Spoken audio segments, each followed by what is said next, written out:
Yeah. You live closer together than we do, too. A few years ago, the Minnesota legislature asked the DNR to update the statewide minimum shoreline development standards. They had not been updated, I guess, since the mid-1980s. Many groups and individuals, lake associations, private citizens, nonprofits, a lot of groups have been involved in this process. MSRPO, our stance is that the rules alone will not achieve the goal of attaining healthy, sustainable waters. For instance, rules can go unenforced. Many in this room know firsthand how skyrocketing tax bills on shoreland have forced the sale, subdivision, and development of these critical areas.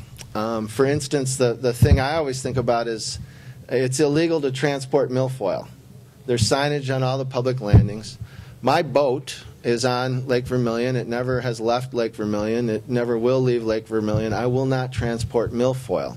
Yet my boat registration tab is the same as somebody who's got a boat here in the cities that they take to 20 lakes a year. They are transporting milfoil.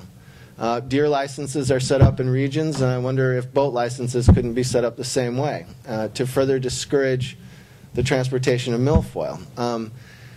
We've been thinking a lot in terms of incentives, and the stakes are pretty high on this discussion.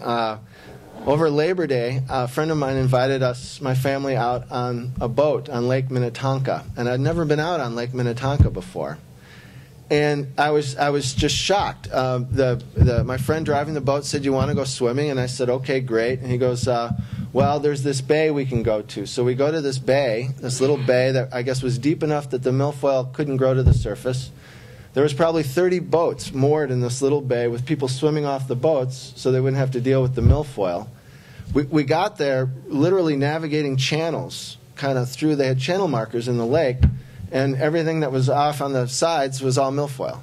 When we went in to get gas or go to the dock or do something like that, we had to go in very slowly and then get back out to where there was no milfoil and rev the engine in reverse to kick the weeds out of the lower unit and then go on. Then the kids wanted to go tubing, and so we had to go to a different bay, and it was like a queue, you know, like there was like 6 or 8 boats going in a circle around this bay that was deep enough it didn't have milfoil. And they were all taking their kids tubing, and it was big enough that you could, you know, tube there, but it was amazing to me.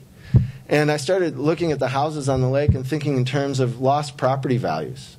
It's hundreds of millions on that lake alone, you know.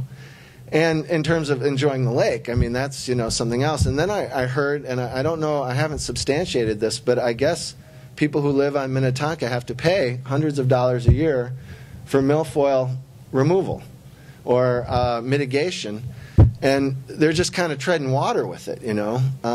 So it's a big deal, this idea of, you know, what can we do to keep our lakes clean.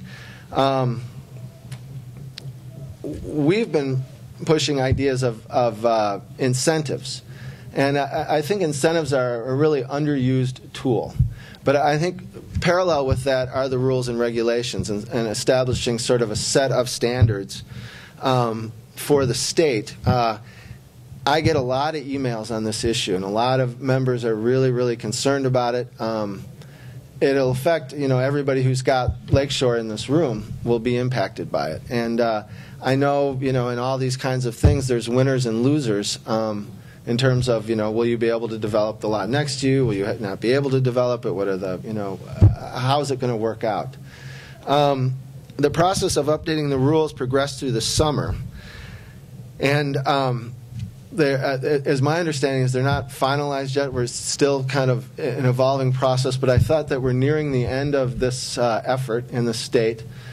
Peter's kind of been at the point of it all along, and we'll be able to answer any questions, give us a good update, and be able to answer any questions that people might have. So I'd like to turn the microphone over to you.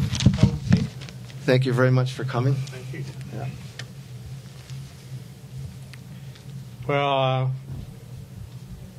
my folks have a seasonal cabin, too, up the end of the Gunflint Trail. We built that, well, we're going on our 4th generation now. My grandpa and my dad, and some uncles and everything put it together back in the early 60s, and even up there, well, I'm sure you've noticed the changes too. And well, how many people here? I guess I'm presuming that most of you are lakeshore property owners. Maybe just a show of hands.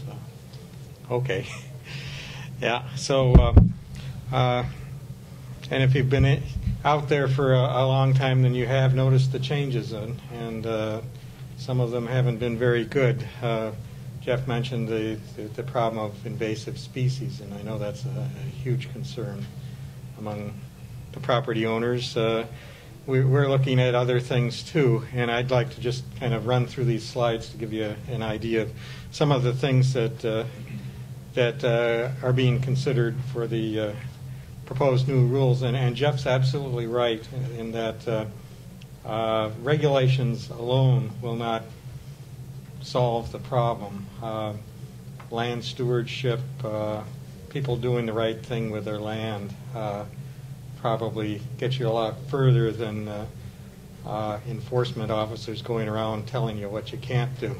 So it's a balance, and I think you really need both. But we'll get into that.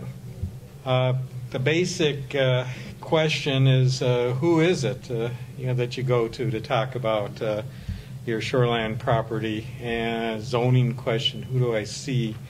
And the appropriate answer is that land use is a responsibility of local government. It was set up that way in the very beginning, back in 1969, with the Shoreland Management Act. That you have to remember, back in those days, it was the first Earth Day was in 1970, and a lot of the major environmental legislation, the Clean Air Act, the Clean Water Act, all of these major initiatives dated from about that time. So the Minnesota legislature defined what was meant by shoreland, and I'll get into that in a minute. We're passing around some. There are three separate pieces of material. One is just a copy of the slides from my slideshow. One is an executive summary of the proposed rules. And then there's a 4-page paper that lists the highlights of the proposed rules that you can take away with you and get into more depth later, or go to our website where we got a lot more information. I'm afraid I contributed to the DNR's carbon footprint with my printing today. Feel bad about that. So anyhow, the legislature defined shoreland. They required counties to adopt shoreland management controls into their local land use ordinances, and directed the DNR to develop the rules and oversee the program. We have to understand that back in 1969, very few counties had anything near planning and zoning. So this was a wake-up call to the counties. It was a wake-up call to the DNR too, because up until this time, we weren't really engaged in such activities, regulating private land through land use controls. But nonetheless, in 1970, the DNR rolled out its first set of standards for shoreland rules for counties. These established lake and river classifications, set zoning standards, lot size setbacks, subdivisions, and specific standards on septic systems, which predated anything that the PCA came up with. So we actually had sewage treatment system standards in our shoreland rules before the PCA had anything to do with it. In 1976, the first rules applied only to county lands, unincorporated lands. In 1976, a new set of standards were established for municipalities. The most recent shoreland rulemaking process was in 1989. That's when I went down to St. Paul from my home up in Duluth, where I was the area hydrologist for a good many years, assisting counties and cities in northeast Minnesota on waters permits and shoreland and floodplain management.